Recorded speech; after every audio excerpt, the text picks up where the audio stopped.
Ujambo, karibu katika tafakuri fupi inayohusu ufugaji wa kuku walioboreshwa. Ufugaji wa kuku walioboreshwa ni simulizi ya mwanzo mdogo wenye baraka kubwa. Hawa ni kuku wasiohitaji mtaji mkubwa, bali wanahitaji uangalizi wa karibu, nidhamu, uvumilivu na moyo wa kujituma.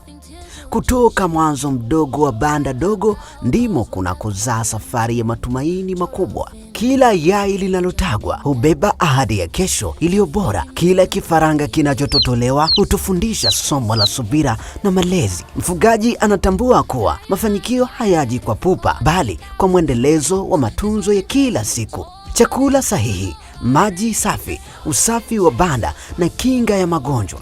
Ufugaji huu hauchagui umri, jinsia wala hadhi. Ni fursa kwa kila mwenye nia na uthubutu. Ni chanzo cha lishe bora kwa familia na ni nguzo ya kipato kinachokuwa taratibu lakini kwa uhakika. Kama mtoto anaelelewa kwa upendo na maadili mema, tafakari yake ni hii: tusidharau mwanzo mdogo. Tukikitunza kwa uaminifu kile tulichonacho leo, tukikiendeleza kwa maarifa na bidii, kesho kinaweza kuwa baraka kubwa kwa familia na jamii kwa ujumla. Mpaka wakati mwingine, ni mimi msimuliaji wako Jacob Morris kutoka Drone Media.